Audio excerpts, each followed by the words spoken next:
how many ounces in a pound? I don't know. You're the one that refused the metric system. I'll have this argument with you because this is what's blighted Europe, and the metric system is a form of tyranny, and it bears no relevance to the real world. No, it's probably invented by lizards. Yeah. No, it was worse by the French. Welcome back to the Freedom Footprint Show, the Bitcoin Philosophy Show with Knut Svanholm and me, Luke the Pseudo-Finn. And today we're very excited for our guest, Dominic Frisby, author, comedian, musician, and he's been in the Bitcoin space for a really long time. He's the author of Bitcoin, the Future of Money from way back in 2014. Also, Daylight Robbery. I really enjoyed that book personally, all about tax. It sounds boring, but it isn't. And so we're really excited to have him here. So Dominic, welcome to the Freedom Footprint Show. My pleasure, and thank you very much. And I see your name is Pseudo-Finn. So I've been given a book on conspiracy theories by my son. And one of the conspiracy theories is that Finland does not exist. Yeah, it's one of my favorites. I buy that. Yeah. So is this got something to do with your name? Well, if it doesn't exist, I'm sitting somewhere that doesn't exist, coming right at you from Helsinki, Finland. But my name is from that I am from Canada originally, and then there was this guy Justin Trudeau, and so then I went and moved to Finland, which is much better. Okay. Well, so Justin Trudeau, as we know, if we're talking conspiracies, we all know what his provenance is.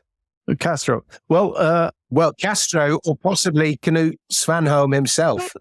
Bitcoin's answer to Fidel Castro. Do I look that old? It must be the beard. Anyway, here's the thing about Finland not existing, though. No countries exist. It's all in our heads. Okay. Well, that's a different argument. But that's a different argument, and one which I buy. But yeah, I've been writing a song about conspiracy theories, and it's got the line, Jay-Z's a Satanist, Finland does not exist. Does Jay-Z exist? Jay-Z, you know Jay-Z, whatever he is, a rapper or whatever he is. Yeah, a mogul. Apparently he's a Satanist. Oh, really? Good for him.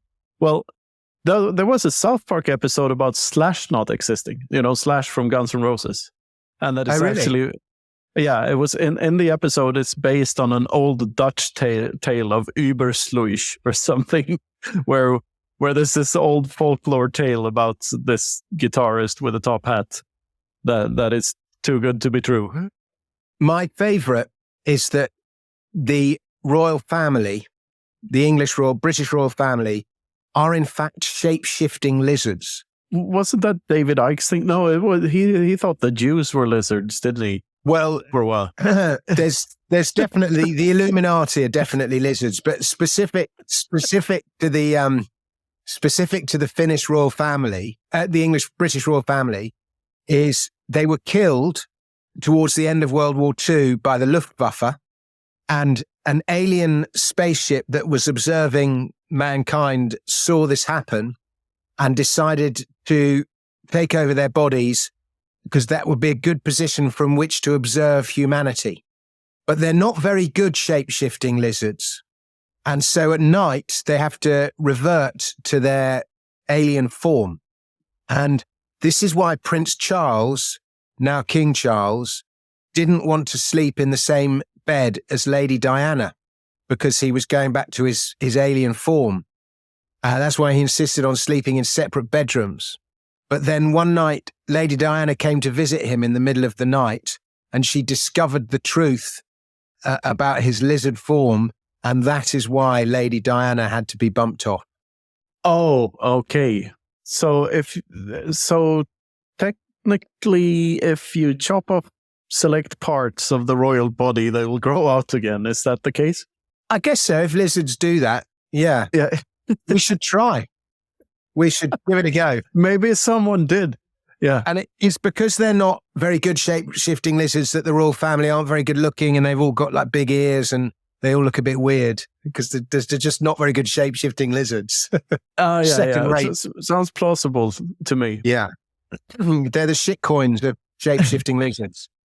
This is fantastic. This takes me back to Miami, where these conversations were just straight into the stupidity and instantly between me and Dominic there as well. So let's get on with this. First question I have for you, Dominic, is why do people in the public sector pay taxes? I don't know. I've never thought about that, and I'm going to give you two reasons. One is that so that the playing field is level for everyone. That would be one given reason. The other given reason, and the more likely given reason, is to maintain the facade. That's the answer I was fishing for, I guess. Yeah, because if they didn't, then questions would be asked. And also, I'll give you the third reason. It's quite a long time since I wrote the book, by the way, so the material's not that fresh in my mind. But one of the arguments is that tax is a system of control. We use taxes to control people. And so you can't have one group of people who are outside the net of control. Even though they're part of the controlling mechanism. Yeah, but they're just worker ants. They're not the lizards. Yeah. I love the question, though, about taxes in the public sector, because I think it's something that everyone should ask themselves. Like, even if you're pro taxes in general, then that makes absolutely no sense. Like, if you're paying taxes to your employer and your employer pays you back, why are you paying? The whole thing is it's circular, and it's a total waste of paper and effort, and it's a total waste. It's similar to the argument, if you can print money, why do we need to pay taxes? Yeah, that's like the follow-up question, but that's too deep for most people, because I don't think most people have any clue how money printing works, including myself. I've written a film and 3 books and a weekly blog about it, and I'm still not sure I understand how it works. That's the thing. I was reading there's a really good guy on Substack called John Carter of Mars, which is named after a science fiction character. And he writes the most brilliant stuff. And he was writing something today. I haven't got to the end of the article yet, but he was moaning. He used the example of a house.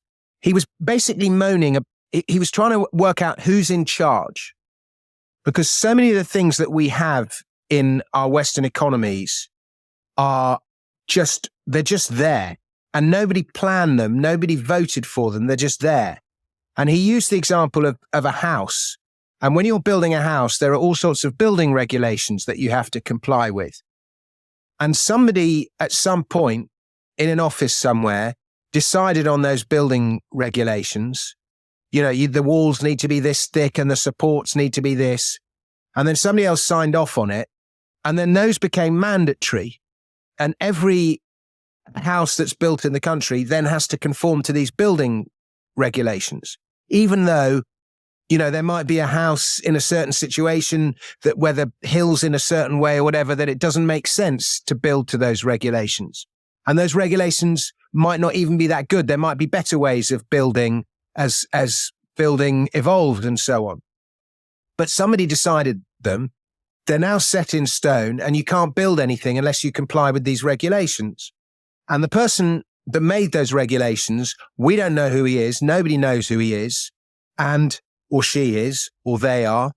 And they've long since disappeared, and they're totally unaccountable for those regulations. And yet the whole country has to abide by those regulations. And then what happens is the next door country is deciding its regulations, and it doesn't know what to do. And you're in Belgium, and Belgium's got, well, Holland's using these regulations. We may as well just use the ones the Dutch use. And they copy them, and it goes forward from there. And it's that, but with everything in the system. And what I want to write to this guy, and this guy's going, how did it happen? Nobody planned this. And it's right down to like uncontrolled mass migration. It's just kind of happening, and nobody's voted for it. Nobody's been given a choice. But the whole thing is and what I want to explain to him, the whole thing is enabled by fiat. Without fiat, none of this stuff would have the oxygen, because governments would have to live within their means, and they would inevitably have to do less. And so they would have to devolve to the free market almost all the time. And then, people wonder why architecture is so bland and uniform. Well, it's probably because of it's partly because of metric, but it's also because of these stupid regulations that exist that everyone's building to. And, for me, a building is a work of art. And you wouldn't give, like, say Van Gogh was painting a picture, you wouldn't give final sign off on the picture to a regulator. You wouldn't go, yeah, well, the thickness of the paint has to be this, and you're only allowed to use 7 different colors and whatever. It has to be an artistic choice. And so that's why, so when people go, why is architecture so shit? It's fiat. And why do we have these stupid planning laws? Why does this happen? Why does that happen? Almost all of the time, it goes back to patient zero, which is fiat. Absolutely. It's like the saying goes, the bureaucracy is expanding to meet the needs of the expanding bureaucracy, right? So when you told that story, I have a similar story that a friend told me in Amsterdam about a friend of his that was tired of applying and getting denied, applying for stuff for his house and for his company and getting denied all the time. That's just tackling Portuguese bureaucracy, which is the same as everywhere else, but in a different shape. But worse, but with a Latin accent. So he wanted to install a window on the upper floor of his house, but he was absolutely 100% sure that his application would be denied. So he sent in an application for removing a window instead, which was, of course, denied.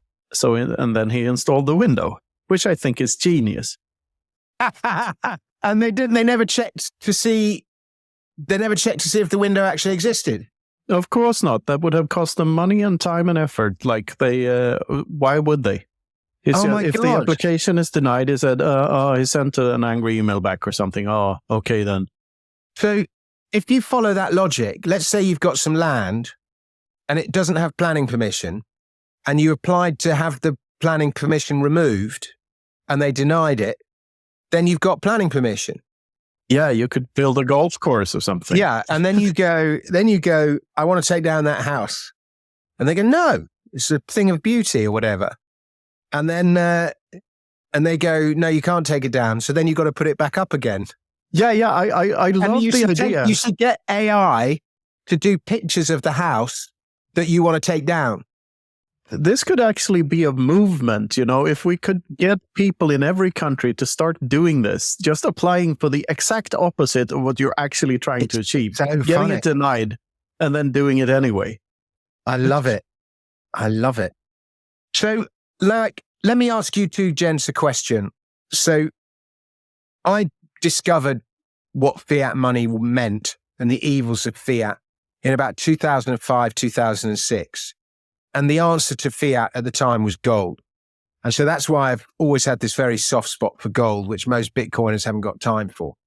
But one thing I've learnt is that, as Keynes said, the system can remain irrational, well, a lot longer than you can remain solvent. I've been listening to predictions of hyperinflation since forever, but it never actually materializes. But then, the pound has lost a third of its value since 2020, just in 3 years. We've had cumulative inflation of 32.5% or something. So that's a third loss of purchasing power in 3 years in the pound. They should call it the compound. Well, the inverted compound. But what's your views of collapse and hyperinflation and all the rest of it? Well, it is happening. It's just not happening in currencies that are that closely tied to the dollar. So the same thing happened to both the Swedish and the Norwegian krona. Like the Swedish krona has lost 40% against the euro in 10 years, and the last 7% in 6 months. The Swedish krona? The Swedish krona. Why is that? Because they've been printing like mad. The Swedish Riksbank, which is the oldest central bank in the world, they have been printing like mad. Even before COVID, the negative interest rate, Sweden were right on top of that. Have you been printing to pay for all this immigration? To pay for the welfare which supports the immigration. I think it's hard to see that parallel directly for people, but of course it plays a role. I mean, yeah, why wouldn't it? If you need the state to buy to build houses and pay for them, then of course that money is... Yeah, well, the state's going to, and the schools and the hospitals and the blah, blah, and the welfare and blah, blah, blah. Yeah, but what I'm saying is that all the other currencies, like there's a lot of smaller currencies around Europe and even worse in Africa and South America, they're hyperinflating all the time, right? It's just that we outsource the hyperinflation to other countries. Well, Turkey and Argentina, but they're always hyperinflating. There's nothing new. No, but I'm saying, like, if you take if the dollar, which is also inflating, I mean, the way I see it is the productivity in the world is going up, and productivity is increasing all the time. Like, it's sort of exponential. Sort of exponential is a weird word, but and the money printing has to keep up with that in order to uphold the illusion of stable prices, and a bit more in order to have some inflation, the 3%. And then when something like the lockdowns happen, then they need to print like mad for a couple of years. And then inflation is all of a sudden, then productivity does not accelerate at the same rate as it used to. But I see it as like, yeah, people have been predicting hyperinflation since at least 2005, as you say. But there's always a new technology to help fuel the increasing productivity of absolutely everything. I mean, in 2005, people didn't have smartphones, right?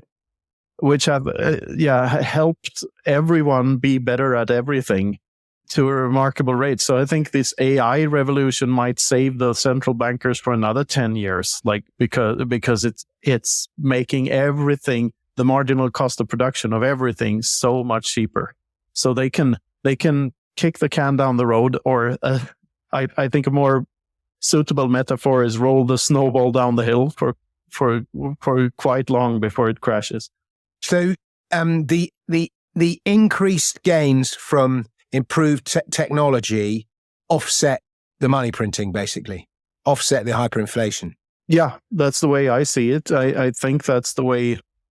That's similar to an answer you'd get from many of my friends. I've just come back from the States. It felt really expensive.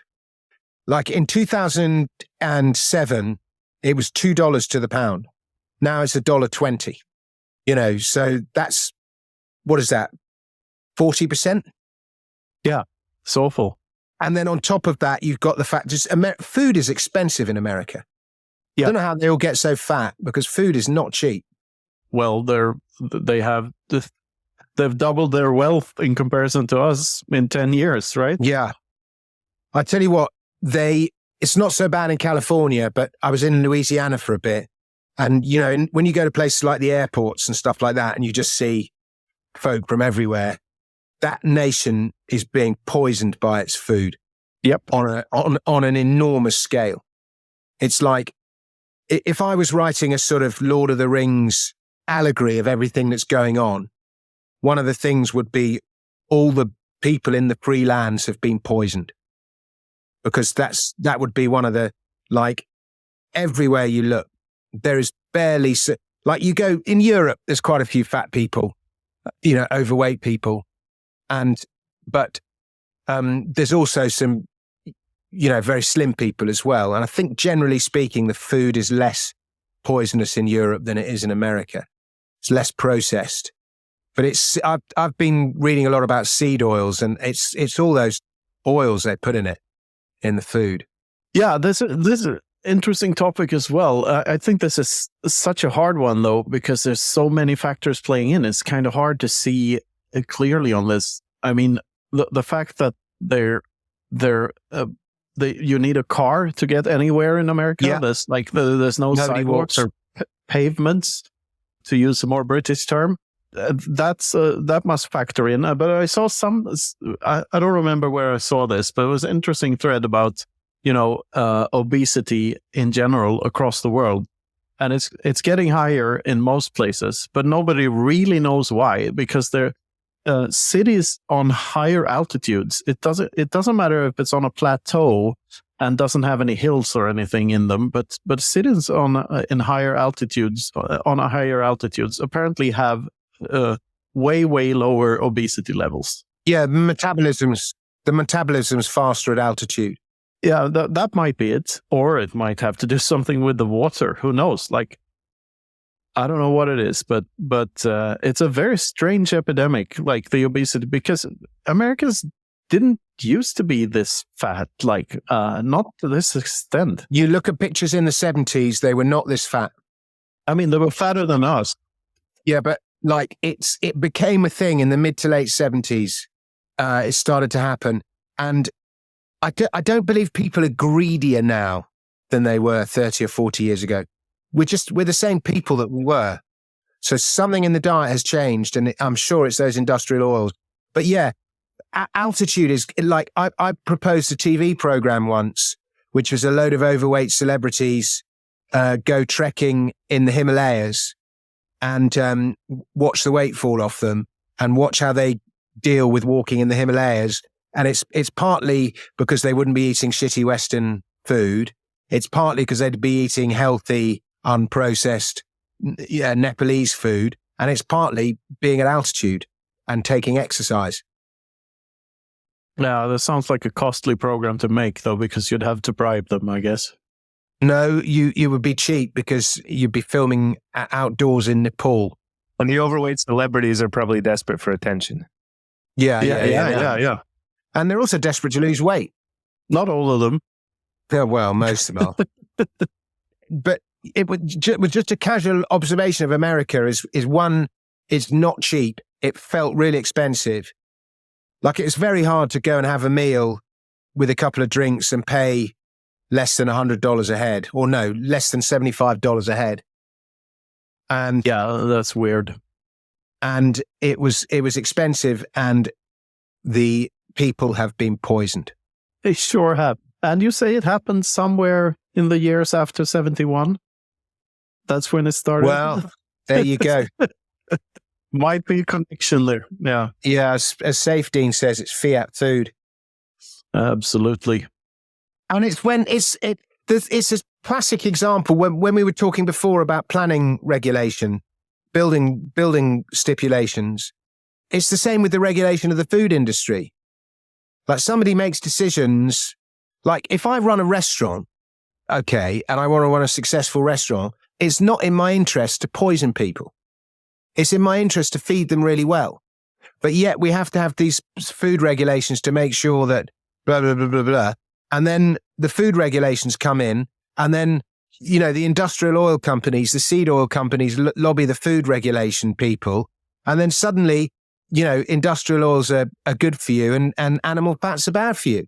Even though we've been eating animal fats perfectly well for thousands of years, probably since even before we were humans, we've been eating animal fats. Absolutely. I'm so glad you brought up restaurants, because I have a fantastic story from my brother's the head chef at the restaurant near where we grew up. And they had the health authority visit them. And it was like 8 people to check one restaurant, all government employees, with filling out forms. And they didn't pass the test. So they had a couple of things they needed to fix before they could get the okay stamp from this authority. But the next day, they booked a table for all 8 of them. And I find that's so hilarious. It was good enough for them, but not good enough for the rest of the population. And I suspect that's not the first instance that something like that has happened with health authorities. That's like the Nazis closing your restaurant down, but before they close it down, they're going to have dinner. Yeah, same thing. I usually tell, like, the word Nazi is being thrown around a lot. I actually meant Germans in World War II. I was talking specifically about Germans in World War II. Yeah, and to me, it's pretty simple. Like, if you don't want to be a Nazi, don't be a nationalist and don't be a socialist, and then you're fine. Yeah, but socialists don't like it when you call Nazis socialists. No, even though it's in the name. Mm. Yeah. All right. We're talking about taxes. Yeah, that's daylight robbery is interesting. Like, can you explain the title? Because I think there's a story about an actual actual thing, how taxes do stuff to people, which was not the original intent of the tax. So yeah, so around about the time the Bank of England was formed, after the Swedish Riksbank, we had just had a thing called the Glorious Revolution, where the king had been deposed and we had this new king, William of Orange. And in order to ingratiate himself with the people, he got rid of the most despised tax in the country, which was a hearth tax, which was basically a tax of fireplaces. So you would have tax inspectors come round to your house and count the number of fireplaces you had, and then you would have to pay a tax on each fireplace. And it was considered an invasion of the Englishman's sacred privacy. And so they abolished the tax to make themselves popular. Then, of course, they had no money and he had wars to fight. So somebody came up with this idea, but they had the infrastructure in place to collect the hearth tax. So somebody came up with this idea, instead of taxing fireplaces, they would tax windows. And the same people who went into your house to count the number of fireplaces you had, they could just walk past your house and count the number of windows. It's obviously a very hard tax to avoid because the windows are there in plain sight. It's kind of a fair tax because the more windows you have, the richer you are. So it's considered a progressive tax. The wealthier you are, the more you pay. But of course, it's not that simple, and people in the countryside tended to have more windows than people in cities. And so it was unfair on people from the countryside. And then they started building new homes with fewer windows. And in the cities, at this point, a lot of people were moving to the cities for the Industrial Revolution. They were moving from the countryside to the cities. And unscrupulous landlords on whom the tax fell would build these huge tenement blocks with no windows at all. And so thus did they avoid paying the tax. And this made all the illnesses in the Industrial Revolution in the cities, cholera, typhoid, all the rest of it, much, much worse, because they were made worse by these damp, cramped, windowless dwellings. And there were campaigns to get rid of this tax for decades. And there were scientific studies were done that proved that the tax would made people sick.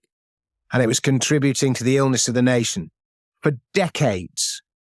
Eventually, in 1850-something or 1840-something, 150 years since the tax was first imposed, they finally got rid of it. But when they got rid of it and they were having the debates in Parliament, they would cry, daylight robbery, daylight robbery. And that's because in blocking up their windows, people were being robbed of their daylight. And that's where that expression is said to come from. That's beautiful and tragic at the same time, of course. They should have just broken the windows because that's good for the economy, I hear. I don't think they had glass windows at that point. But yeah, you're absolutely right. That's a reference to Basquiat. Yeah, exactly. Look it up, people. And like, subscribe, and brush your teeth. All right. You might have noticed that we've recently partnered with Amber App.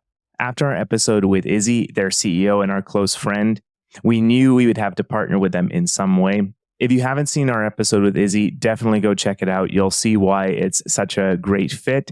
And honestly, they're following the orange glowing light like Izzy always says. And that's exactly what we try to do here at the Freedom Footprint Show. The big news about Amber App is that on Jan 3, 2024, they're going to be launching their version 2.0. I've seen some of the screenshots and it looks fantastic. They're going to be including a non-custodial on-chain wallet, an anonymous Lightning wallet, a Fiat wallet, and finally, it's going to be an exchange, of course. It's going to be just this super app. They're also going to be launching globally. Everyone's going to be able to use it. We're really excited about all that. Stay tuned with us and you'll hear all about it. And for now, check out their website, amber.app, and the episode with Izzy to find out more. Next up, Wasabi Wallet, the privacy by default, open source, non-custodial Bitcoin wallet with CoinJoin built in. It's the easy to use, comprehensive, affordable way to make your coins private. And the best part is they've been making huge improvements to the app. They're really focusing on the user experience, adding advanced features for power users. They just keep getting better. You send your coins to your Wasabi wallet, and they get combined with loads of other coins using the Wabi-Sabi protocol, so they're private on the other end. Your tracks are covered, so you can work on expanding your freedom footprint without worrying about your privacy. So, check out wasabiwallet.io and download Wasabi today. Yeah, what else can we say about taxes? Like, what is, in your mind, what's the most stupid tax that is being extracted from people at the moment? Well, in the UK to begin with, but in general also. What's the stupidest tax, the one that does the most harm? Well, the one that does the most harm is income tax. And that's responsible for about 50% of government revenue worldwide. Income tax. Because if you're young and you're starting out with nothing, all you have is your labor. And we're taxing you over the course of your life. Roughly 50% of everything you ever earn will be taken from you by the government in taxes, excluding inflation. It's more if you include inflation. 50%. 50% of everything you ever earn is taken from you. Now, the life of the medieval serf was that he gave half his working week to his lord, and the other half of the working week, he was allowed to till his own land, till soil himself, or he was given land to till. So in terms of time allocated, 50% to your lord and 50% you keep yourself, it's exactly the same. Obviously, the working conditions are somewhat better because of technology and all the rest of it. But nevertheless, 50% of your labor is owned. And if you're a slave, then 100% of your labor is owned. In fact, you don't even own your own body. And if you live in a totally anarchist society, then none of your labor is owned. And we're at 50% in the developed world, give or take. But anyway, because of inflation, obviously assets, we live in a society where capital is much more valuable, assets are much more valuable than labor. You know, with mass migration and all sorts of other things, the price of labor has been kept down, and assets, meanwhile, have inflated in price. And I think since 1971 in the UK, house prices have gone up 70 times, whereas salaries have only gone up 22 times. So say 20 times. So house prices have gone up 3.5 times as much as salaries have in the UK. And that's because there's all sorts of reasons for that, but, you know, globalization and all the rest of it. But if you import lots of cheap labor, then you're going to keep labor costs down. Whereas, you know, we create money through debt. You know, when you issue debt gets created. We invented the mortgage. Loads of money gets created. It goes straight into the housing market. The more money there is in a market, the higher prices go. And so house prices can inflate. And then what further inflates house prices is that there's a limit on what can get built because of planning regulations. So we've created this world where houses go up at 3.5 times the rate of as salaries. And we wonder why there's such inequality between generations. And we wonder why the younger generation is so nihilistic. Well, they can't start a family because they can't afford a fucking house. But it's not just that. Not only have we got this society that's geared around asset ownership, we tax people on their labor heavily and constantly. Just constantly, your money, that half of your labor is being taken. So not only are asset prices rising, you're working to get an asset, and it's just getting further and further out of reach because the money you're paid in is being taken from you. And then on top of that, the money you're being paid in loses value anyway to inflation because it's fiat. And so it's just like a triple whammy. And like it totally fucks the young. And we wonder why we've created this culture of where kids just want to go around and into an art gallery and, you know, throw oil at paintings and stop capitalism and all the rest of it. Well, can you blame them for having such a nihilistic view when they've literally got no stake in society because they can't buy a house? No, they never experienced capitalism, and neither has anyone else. So that wasn't real capitalism. That should be a slogan.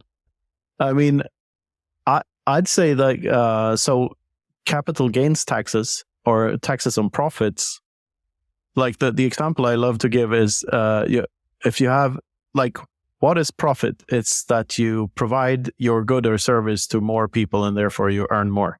So like if you have an apple farmer who has one apple tree, he can sell apples to X amount of people.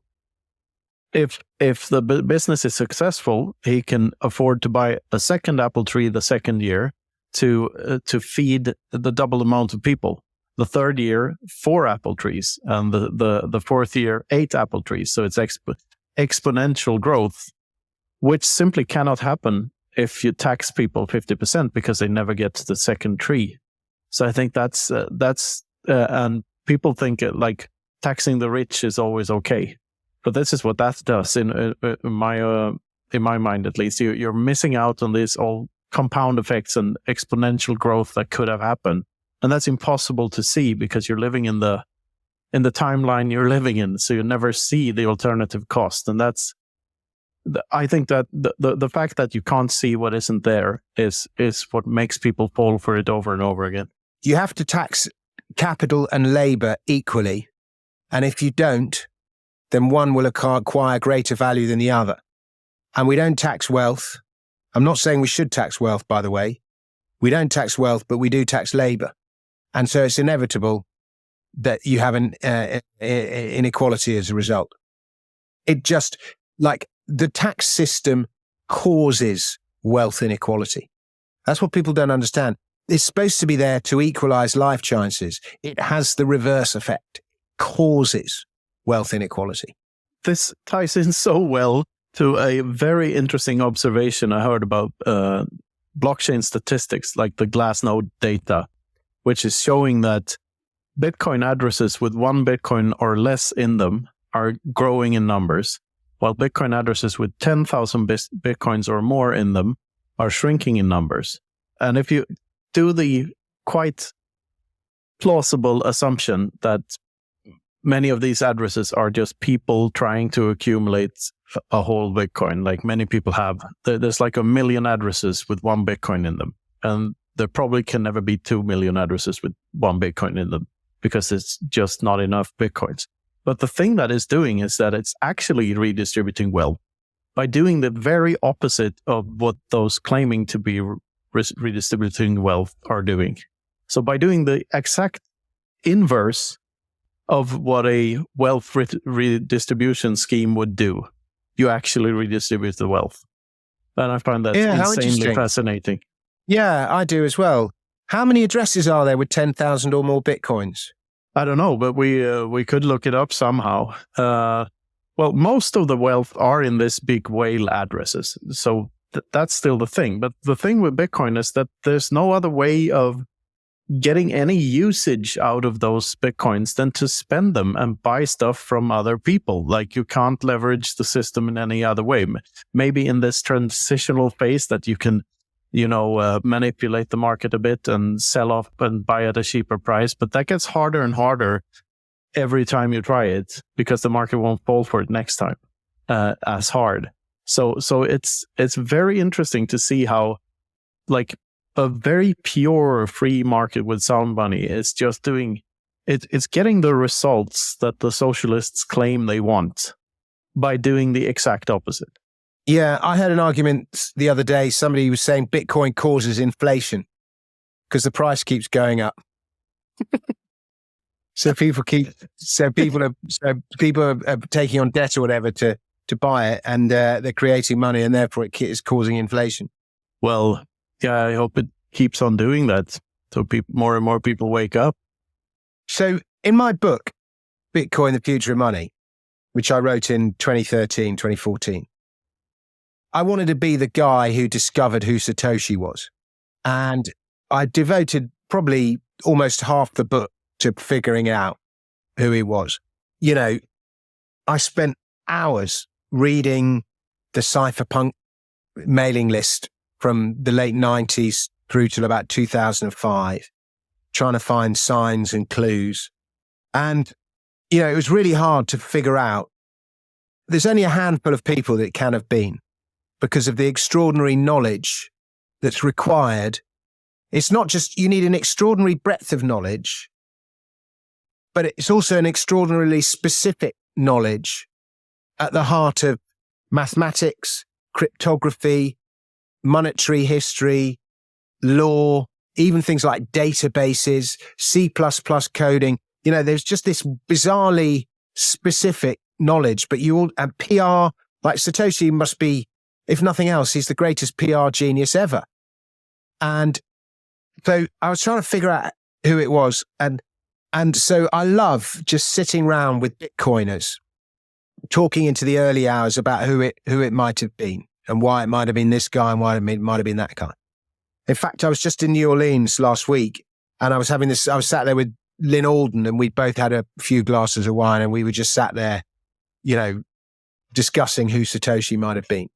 Anyway, I was having the same conversation at Michael Saylor's house in Miami. Do you remember that evening, Knut, when we went to Michael Saylor's house? Yeah. We had Wagyu tomahawks and talked about who Satoshi was. It was great fun. And there was this dude sat on my right, and I've forgotten his name. I exchanged emails with him. At one point, we were going, you know, I think it was Nick Szabo because of there, and I think it's Hal Finney because of there, and I think it's this guy because of there. And he just went, well, it might have been put there by aliens. And I was like, what? And he said, yeah, maybe it was from God or from another planet. And I was like, yeah, it's like the most plausible explanation because nobody could have done it. There just wasn't anyone who was clever enough to invent something that brilliant that's had this impact and got this potential. And he was saying aliens put it there to give mankind a chance of saving itself. And I was literally like, that's the best explanation I've heard. And I wish I'd thought of that when I was writing the book. Correct me if I'm wrong, but you're alluding to Satoshi being a lizard here, aren't you? No, he wasn't Satoshi wasn't Illuminati because the Illuminati are all evil.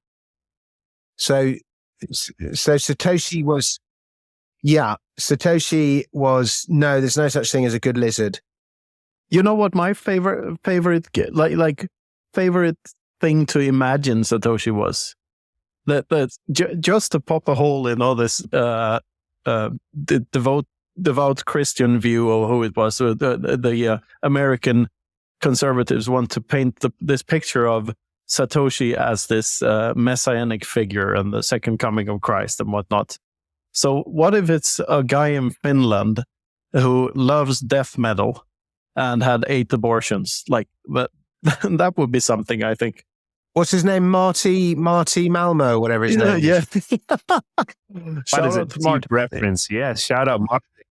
No, but I kind of love the thought of Satoshi being someone completely different than we think it is. Like, because of the wonderful irony. But imagine, and I do think he's dead. He's lost his keys. I think it's very plausible that he's dead. He's drinking, he's taken to the streets and he's drunk because he's got several $1 billion worth of Bitcoins and he can't get his hand on them because he's lost his seed phrase.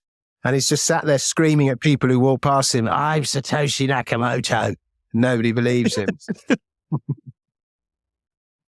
I think he's dead. Yeah, because like that level of commitment for that many years, and I think this is also an interesting subject because I see a risk with painting this picture of Satoshi as this messianic figure and this superhero, this superhuman. Like putting him on a pedestal has the risk of, making him into this, like people could use that in the future. That could lead to another Prince Charles or King Charles at some point. Do you see what I mean? Like this, when people think that other human beings are so excellent, so they're worthy of something, like it becomes the Dalai Lama, and then he can go and make out with 14-year-old boys without people noticing until too late, and like or the Pope or whatever. Like these figureheads of organizations that aren't necessarily good for humanity. Like, I think no one should be put on a pedestal like that. I take your point, but it's slightly different with him because he's faceless. Yeah. He's more Holy Ghost than Jesus Christ. Yeah. I buy that. I just think it's probably not a lizard or an alien or God or anything like that. It's probably a guy in a basement somewhere. And that guy may not agree with anything that the people who put him on a pedestal are saying about him. So that's what I find. Like, I see a risk there that I never hear people talk about that. I think there's often a lot of crossover between invention and discovery. And a lot of the time when you discover something, people say you invented it. And you're like, no, like, did somebody invent the wheel or did they discover the wheel? Did somebody, you could say the same about antibiotics or the engine or anything. Now, did mankind invent wheat? Did mankind invent paper? Or did we discover it? Well, wheat domesticated us and not the other way around. Well, yeah, exactly. But I mean, it's still, whatever it is, that grass, it's been important to our evolution. But, a lot of invention happens quite accidentally. Alexander Fleming discovered penicillin because he didn't clear up his desk properly. Yeah. He would have never done so if he had listened to Jordan Peterson, in other words. Yeah, exactly. There you go. Christopher Columbus discovered America, but he wasn't looking for it. He was looking for a route to India and China, wasn't he? America happened by accident. That's the Vikings. Yeah. America happened by accident. Yeah. But the Basque fishermen knew about America because they were catching a wind at a certain time of year and going up there and fishing for cod and bringing back the cod and selling it into European markets. And they knew it was there, and they kept it a secret because it was their business. And Columbus should have done the same. It would have been much better for the history of the world. But anyway, that was it. But in any case, so much of invention is accidental. I think the guy who invented plastic was a Danish hobby inventor, and he was trying to find a way, because at the time to insulate wire, they would use crushed beetles. They would use something made out of crushed beetles, and it was a certain type of crushed beetle. You could only get it in China or something stupid like that. And so he was looking for a way to insulate wires that was cheaper than these crushed beetles. And that's how we got plastic.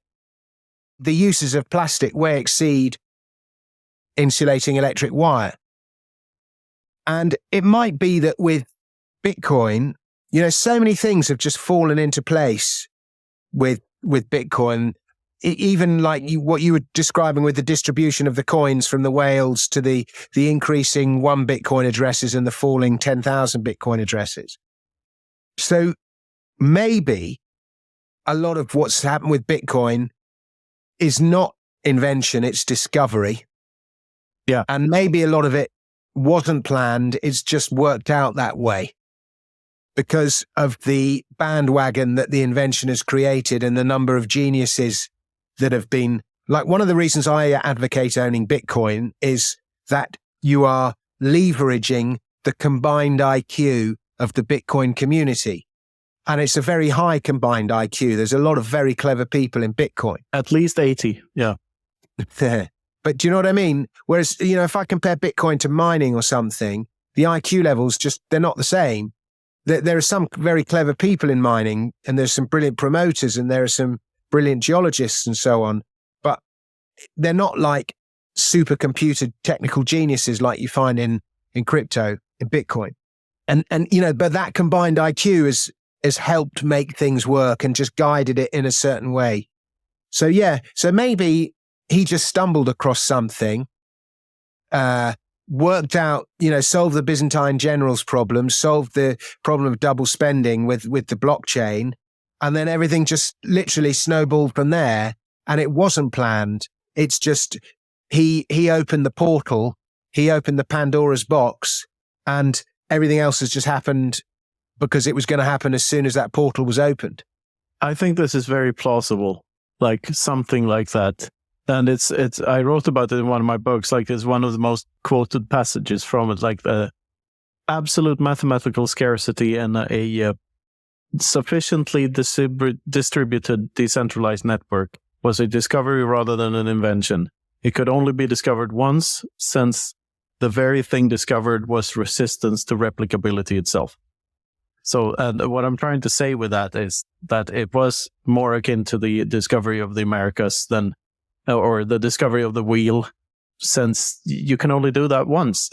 You can't repeat the thing. And another point about the wheel. Like the guys who invented the wheel, they didn't know we were going to have these four-wheeled Formula One cars that can drive at 300 miles per hour and we'll be using wheels to take off and fly around the world and stuff. They didn't know that. They were just trying to find a way of getting their whatever it was, their plants from the field to the house or whatever it was. Yeah, and first time I was in Mexico, we went to see some of these old Maya cities, like Uxmal, for instance. And the funny thing I learned about the Maya culture is that they had rotating tables. So they had the circular shape was everywhere, but they never, for thousands of years, figured out that they could put them vertically instead of horizontally and thereby roll stuff on. So they had sleds just carrying a fucking sushi table, a big granite rock for a sushi table. So they knew how to spin it around. They knew how to make circular things, but they never put them vertically for thousands of years. And that's just mind blowing to me. So like, what are we doing today? What are we missing that is absolutely obvious in hindsight? Like that's the thought that wakes in me. Yeah, I had a good conversation about something similar. They were saying, for years we carried bags, we carried our suitcases, and then occurred to somebody to stick wheels on the bottom, and we all started wheeling our suitcases. And then suddenly every suitcase now has got wheels on it. And you're like, what were we doing before? Why did it take us so long to put a wheel on a suitcase? And the question is, what's something blindingly obvious that needs to be done that nobody's doing? I can think of loads of things at the government level. Absolutely. Like, why are we, what Texas? It's a flawed idea. There you go. But in terms of practical levels of things around us and ways of doing things, yeah, I'm not sure. The show is also sponsored by Orange Pill app, the Bitcoin-only social network where you can stack friends who stack sats. You can connect with your favorite Bitcoiners on the app, make local connections, and even connect with Bitcoiners around the world. You can see what's going on in your local area and connect with Bitcoiners around you. I've been to multiple events organized on Orange Pill app, and they brought Bitcoiners together from all over. And now with group chat, it's easier than ever to stay in touch with all of your Bitcoin friends. The best part is that it's high signal. There's no spam on Orange Pill app because everyone pays to be there. So download Orange Pill app on Apple or Android, send me or Knut a DM, and start building your local network of Bitcoiners today. Next up, the Bitcoin Way. Their mission is to onboard, educate, and remove barriers to taking self-custody of your Bitcoin. They cover everything from cold wallets to nodes, no KYC Bitcoin purchases, inheritance planning, payments, and more. Whether you're new to Bitcoin or you're an experienced Bitcoiner looking to expand your freedom footprint, or you know someone who this sounds perfect for, the Bitcoin Way has something for you. They have a skilled team, well-versed in the Bitcoin space, and their goal is to make all the complexities of Bitcoin as straightforward as possible for everyone. And the best part is you can get started with a free 30-minute call with their team. Go to thebitcoinway.com/contact for more info. Our newest sponsor is Geyser. They are the portal to the creator economy on Bitcoin. On Geyser, creators can monetize their work through their communities in a social and engaging way, and supporters can send sats to their favorite projects. Geyser has also recently integrated with Zaps and Podcasting 2.0, so every Zap sent to a Geyser address shows up on the Geyser page. We have a Geyser fund ourselves. It's the best way to support our show directly with Bitcoin. So whether you're a creator or a supporter, check out Geyser at geyser.fund today. I just bought a load of silver Britannias, and they're sitting on my desk. I haven't opened them yet. Do you want to see a silver Britannia? Absolutely. What is that, a shitcoin? The reason why gold and silver bugs hate Bitcoin so much is that it did everything that silver was supposed to do. That's why, they had the right argument but the wrong vehicle. Why were they convinced that silver would do that? Because silver has a history of money. It's incredibly undervalued relative to gold. Oh, they're King Charles. I've got King Charles silver Britannias. Pound sterling. There you go. I'm going to hold it up to the camera. And there you can see King Charles Britannias. All right. Looks a bit like the Swedish krona. Yeah. And that's the silver ounce. That would have been, there's Britannia. The goddess Britannia who ruled the waves. And there's King Charles. He is such a knobhead. But anyway, I'm neither a monarchist nor an anti-monarchist, but I know a knobhead when I see one. Do you know how many pounds would you have to pay for a pound of sterling silver today? How many ounces in a pound? I don't know. You're the one that refused the metric system. I'll have this argument with you because this is what's blighted Europe. And the metric system is a form of tyranny, and it bears no relevance to the real world. No, yes, it's please. probably invented by lizards. Yeah. No, it was worse by the French. Please explain. I'll tell you in a sec. We know why the French are worse than Hey lizards. Siri, how many ounces in a pound? There's 16 ounces in a pound. Makes perfect sense. Hey Siri, how much is an ounce of silver in pounds? Here's what I found. So an ounce of silver is about 20 quid. So it's not that bad. 160, 16 times 20 is... 3,200. Yeah. 3,200, not 320. Knut is good at math. It's 320. 320, of course. Sorry. Yeah, so 320 is... a pound of sterling silver would be 320 pounds. So that's not that bad, really, when you think about it. But that's because silver's just so undervalued. And how did that happen exactly? Let's get back to the metric thing. But why is silver so undervalued exactly? Is it the relation of the supply of silver and the supply of gold, something like that? Well, once silver used to be money, so it was very desirable because it was money, and it's lost that role. I think the words silver and money are interchangeable in like 100 different languages. Argent in French, plata in Spanish, silver, sterling silver. And there's 15 times as much silver in the Earth's crust as there is gold. Yeah, so it's a stock to flow ratio. Yeah, and the historic ratio, you could get one gold coin for 15 silver coins, and that was throughout history. But now the ratio between the two is like 80 or 90. And it's mainly because silver's now produced as a byproduct of zinc and lead mining mostly. And it's just sold. They just sell it without trying to get the best price for it. And there's also a lot of rumor about the silver price being manipulated down. I'm not sure if that's true or not. But yeah, that's historically why. Okay, so let's unpack this. So silver is worse than gold because of the stock to flow ratio. And you say that a pound of sterling silver today would cost you 32 pounds. 320. Oh, 320. Yeah.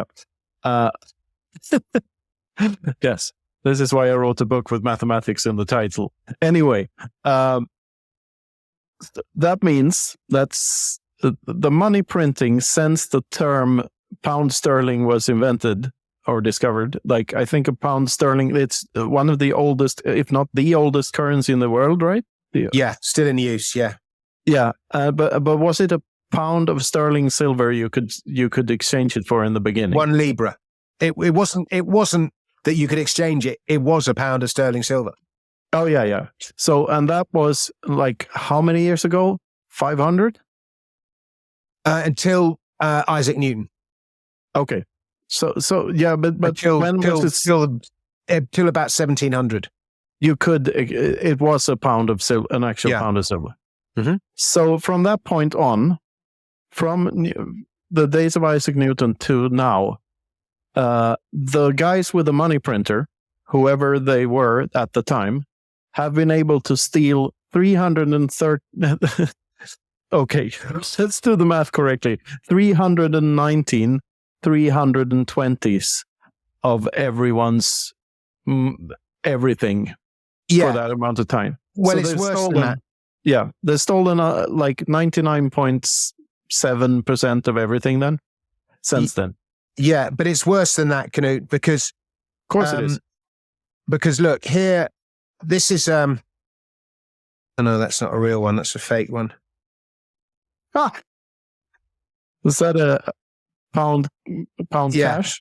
So this is a gold sovereign that I'm holding up, Victorian gold sovereign.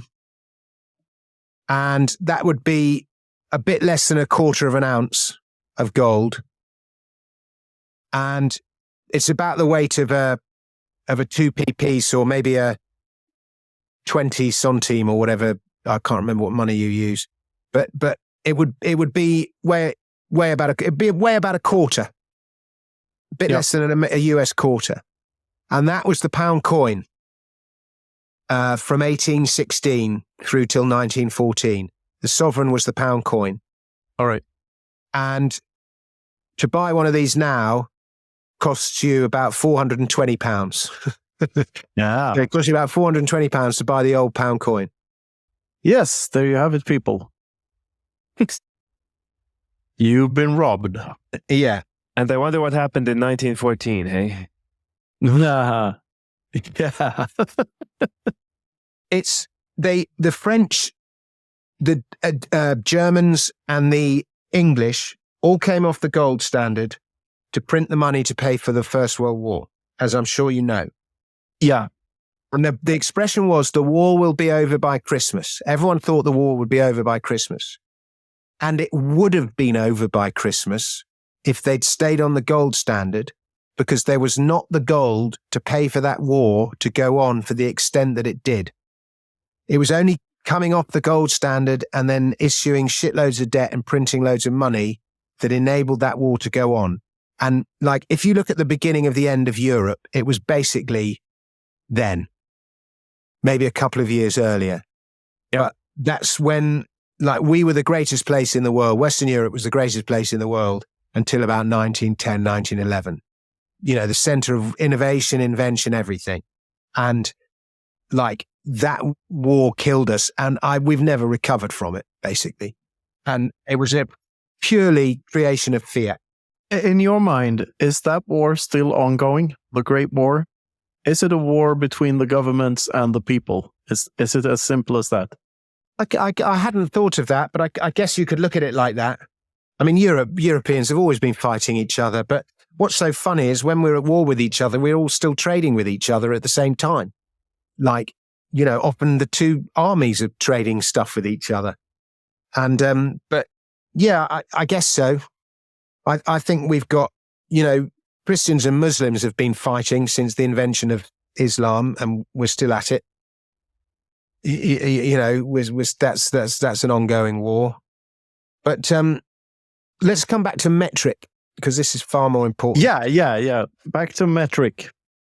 So, you know, the old measurements of the body are all based around the human body. Okay? Yes.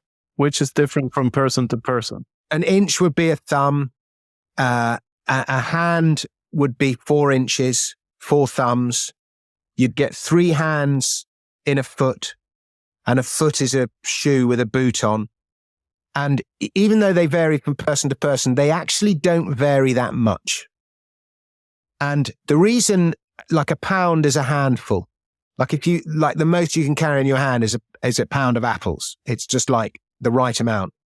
And the reason is we didn't have tape measures and all that years and years ago. So if you're quickly measuring something, and a lot of the time you don't need a definite measure, you just need a rule of thumb.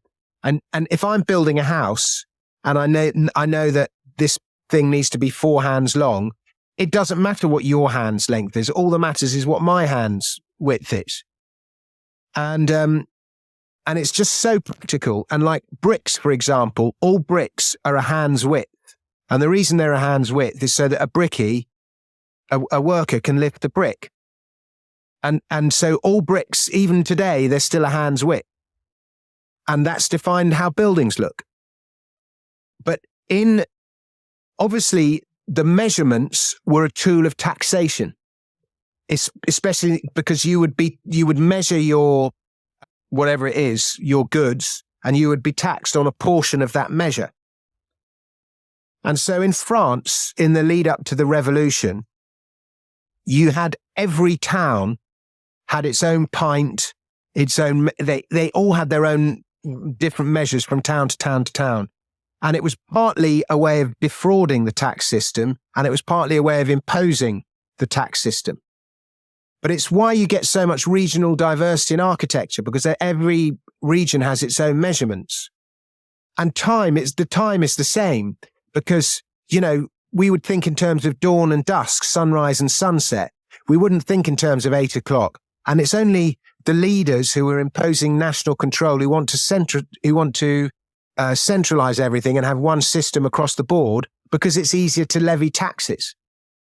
And so anyway, after the French Revolution, there was a bunch of French scientists, and they decided that instead of measuring things around the human body, they were going to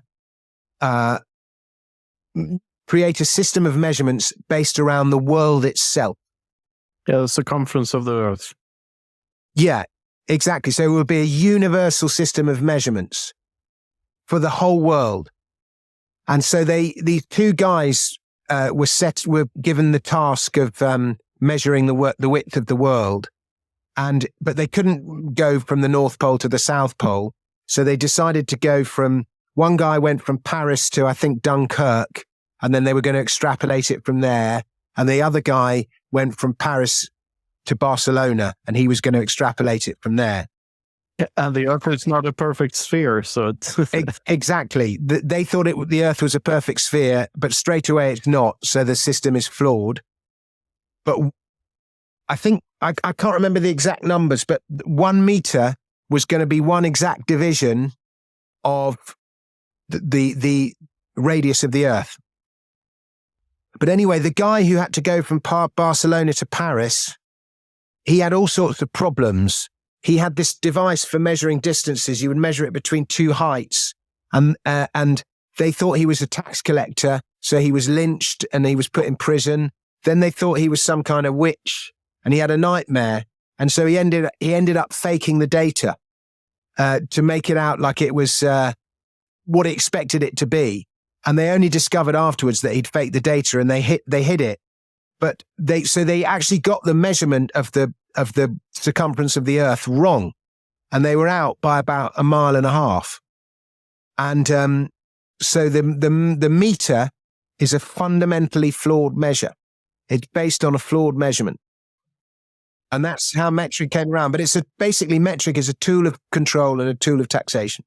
Yeah, but nowadays it's not defined as anything that has to do with the Earth's circumference. It's just how fast something travel, how far something can travel. Yeah, it's based on some ludicrously, but they've kept the old meter. Yeah. So the meter is the same, but now they've worked out the speed of light. Yeah. And they've said it's 1/240 millionth of whatever it is. And there's some sort of ludicrously precise, incomprehensible figure that defines a meter. All right. Well, good arguments. I only have one question. I have to say, if I did a lecture, it's not fresh in my mind, but I did a lecture about this. And if you go on YouTube and you type in Dominic Frisby weights and measures, you'll find my lecture, and it lasts about an hour. But it's really, really interesting. And it, of course, like a lot of the stuff I put on the internet, it's criminally under-recognized and hasn't had nearly the amount of views that it should have. But it's a really, really interesting. We suffer from the same problem. But it's really, really interesting. And I urge you, if you're interested in this subject of measurements and the history of measurements, watch the lecture, and it's a good way of spending an hour. Yeah. So only one question about this, Dominic, and that is, do you know why a penis can never get longer than 12 inches? It becomes a foot at that point, right? Yeah. Yeah. Is that the joke? Yeah. Oh, okay. Because then it becomes a foot. Okay, I get you. Sorry. Yeah. Sorry. I'm not very good at audience. Sorry. Yeah. Because then it becomes a foot. Okay, fair enough. This is a good point to give the mic to Luke, I think. Oh God. So right after the joke. So the French couldn't figure out the circumference of the Earth, but the Egyptians could make it so that the Great Pyramid was exactly 143,200 exactly of the circumference of the Earth. It's mind-boggling that the French fell so far from the ancient Egyptians. Well, yeah, and I think light travels at 1 foot per nanosecond. So actually, it turned out that the imperial system was actually much more accurate. And in America, they don't call it imperial. America, they call it English weights and measures. But if you look at traditional weights and measures as a system, it makes no sense, because it's not a system. It's all ad hoc. It's a constantly evolving market process that's you're just building on the wisdom of your forefathers, and as stuff becomes irrelevant, it gets discarded. So once you try to analyze it through the prism of a planner and a system, it makes no sense. And you have to realize it's not a system, it's an ongoing process. Makes sense. Yeah. So maybe to take us in a slightly different direction, because I think, I guess maybe even just one comment on this is it's got a lot of parallels, right? That it's bottom up versus top down, right? Central planned versus just let the market do its thing. Yeah, there's a lot of argument to that. Is there maybe a devil's advocate argument there that metric has simplified some things, like, for example, that the kilometer makes calculating distances simpler if you have it in the multiple. Can I add to that, Luke? Because it's not the metric system, it's the SI system that binds all of the units together. That's the real benefit of conforming units. So it's the kilo, and it's the lumen, and it's all of these other units that have a system together. Yeah, except that in the SI system, they've abandoned the liter because it was inaccurate as well. And they've just quietly dropped it out of the SI system. So what is it now? You remember? I don't know. I think they do it because a liter was supposed to be 1/10 of a cubic meter or something like that, and it just isn't. So anyway, they've abandoned it. But there is a beauty to it. Like you'll have to look it up, Knut, because I can't remember the details. Right. I just know it's flawed and they've dropped it. All right. Metric is a beautifully simple system, dividing everything by 10. And decimal mathematics only really came into being maybe 50 or 100 years before the metric system. And we're so used to thinking in tens and decimals now, and especially with computers and so on. Computers decimalize everything. But they don't think in decimals, they think binary. Okay, but you know what I mean.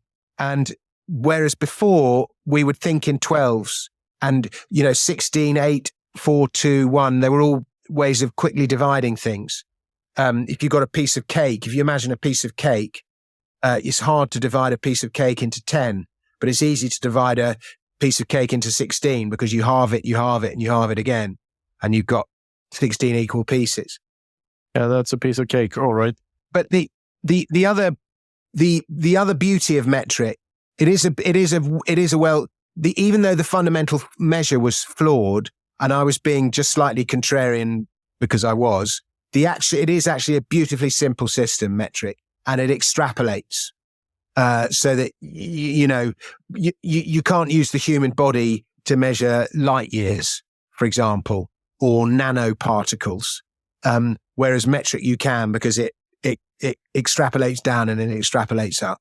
So, and you do need one universal system of measurement for science. And, there have been cases where, like, there was a famous incident where a plane crashed because they filled it up thinking they were using gallons and they were only using liters or something like that. And so the plane didn't have enough fuel and it crashed. There was a spaceship too, like one of the NASA spacecraft. Right. That's true too. So the thing is that if you go into even deeper on this, like mathematics itself could have been simpler if we had 12 in the base. So if the zeros were added after 12, so sort of like, so we counted from 0 to 12 instead of 0 to 10, because 12 is divisible by both 2 and 3, which 10 is not. So that would have made more sense. Anyway, and this is also to say it's sort of like HTTP4, which became the standard of the internet. Even though it was not perfect, it's good enough. So people, and then you get the network effect, and then people start using it. I guess it's the same with the metric system. After it was introduced, it was flawed, but it was good enough to replace the old system. Well, everywhere that adopted the metric system did so after some kind of political revolution. Yeah. The change in measurement system was always preceded by some kind of political event.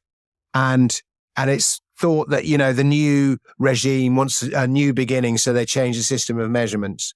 But the only countries in the world with strong enough national cultures to resist the onslaught of metric are the US and I think Burma and Myanmar. And I think it's the Philippines or somewhere else. There's like 3 countries in the world that still use the old system, and good for them. Yeah, and of course we should all be driving on the left side of the road as well, right? Probably. And ban blenders in bathrooms so that you have one for cold and one for warm. I mean, blending them together makes absolutely no sense. Isn't that the case? The world was a better place when the British ran it. That's all I'm saying. Guys, I'm going to have to go because I'm running out of steam and I've just got off this plane and I've got to unpack and do all that shit. Well, thank you very much for doing this, Dominic. We're going to round it off here, somewhere around here anyway, and we appreciate you coming on a lot. Looking forward to seeing you in away from keyboard next time. And are you coming to Madeira? What's going? I don't even know what it is. What is it? Bitcoin Atlantis. That's like the conference to go to this year. Look it up. BitcoinAtlantis.com. When is it? 1st to 3rd of March. I'm not going to be able to go. Oh, that's a shame. Bitcoin Atlantis sounds great, though. Yeah, it's going to be big. Have some Madeira, my dear. You really have nothing to fear. Thanks very much, guys. I'll see you soon. And will you, if anyone likes me, can they sign up for my I have a comedy newsletter, which is frisbees.news, and I have a sort of serious financial newsletter, flyingfrisbee.com. Well, Dominic, thank you so much for your time, and we'll have to bring you on another time to talk about some of the things you've been doing more recently. We've kept you on the tax and the metric stuff, but it was a pleasure. Thank you for joining us, and take care till next time. Good luck, and good luck finding Finland. Thank you so much. I do my best every day. All the best, man. Cheers, folks.